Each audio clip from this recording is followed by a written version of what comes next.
It's Saturday, April 29th. My name is Rich, and this is your 5-minute fix.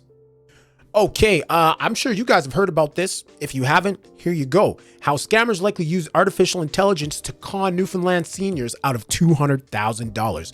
Yo, with the emergence of AI and everything like that, I feel like there's a lot of people who just maybe don't understand how big or how serious of a technological advancement this is. And not to be alarming whatsoever. I feel like AI can definitely improve the lives, everyday lives of human beings in general, just whether it be workflow, day-to-day tasks, whatever it may be. There's a lot of positives, but what we also have to remember, there are also a lot of negatives that come along with this, and scammers are going to be one of those people who try to utilize a new technology in a negative light. Let's take a read. Vocal cloning software is cheap and effective, warns computer security expert. As soon as she picked up the phone, Jane knew there was something wrong. Her grandson was on the other end, saying he'd been in a car accident and had been arrested. He sounded panicked. The police found drugs in his car. Someone was seriously injured. He used his one phone call to contact the one person he knew would help him without judgment. Jane, not her real name, was stunned,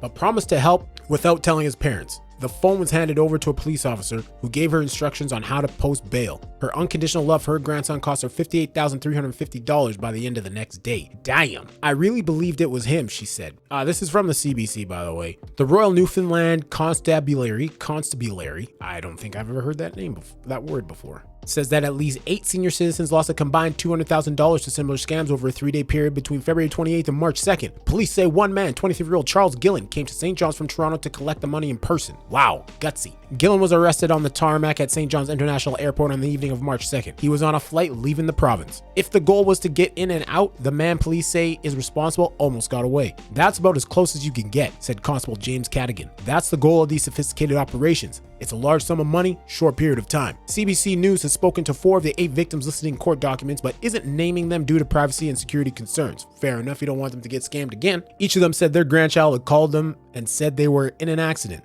They said drugs were found in the car and they needed money to either pay for bail or legal fees. In all 4 cases, the imposter knew some personal details about the actual grandchildren, like where they live and work, and the names of other family members. All 4 believed it was their grandchild's voice on the phone. "I swear on my mom's grave, said one man. We're calling John. It was so convincing. I know my granddaughter's voice, and it was her." The imposter put him over to the man who said he was a lawyer and needed money for a retainer and a fine. The next day, a man came to John's home and collected an envelope of cash. John lost $24,200.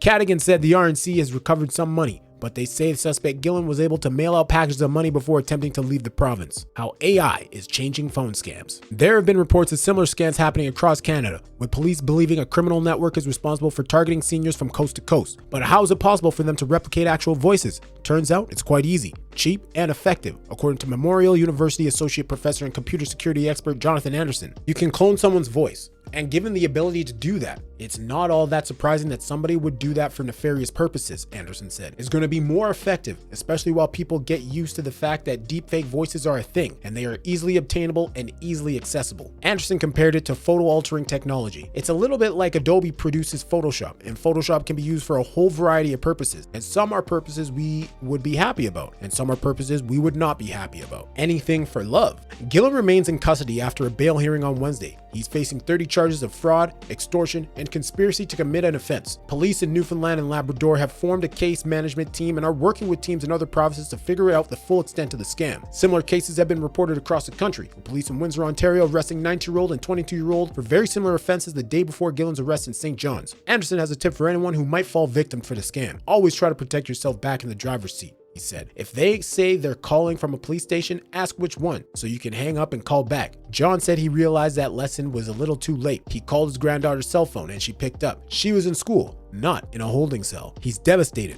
but said in the moment he wasn't thinking clearly. She was in trouble and she needed my help, he said. She said, "Poppy, please don't tell mom and dad. I would do anything to keep her name clean." Jane also said the scam pulled at her heartstrings and emotion clouded her judgment. "You'd do anything for your grandchildren," she said, and they took advantage of that. So Ryan Cook is the author of this article that I've read right here, and this is only one instance. There have been many instances across the United States and probably across the world as well, where AI has been used to manipulate other people into thinking that a relative of theirs is in trouble, they need money right away, that kind of thing. Definitely not a new type of scam, just a different way of going about it. So with that being said, keep your eye out on this. Make your relatives known, especially the elders in your family, that this is a thing, because, you know, quite frankly, most of them probably won't know about it, or perhaps might not have heard about it. So you can do yourself and your family a favor, trying to keep them safe by letting them know that these kind of things are out there, and just give them some of these tips. You know, like they said in the article, if they say they're at a police station, tell them to call back, or give them the number so they can call back, that sort of thing, you know? Just try to protect yourself. Aside from that, thank you for watching. My name is Rich, and this has been your 5-minute fix.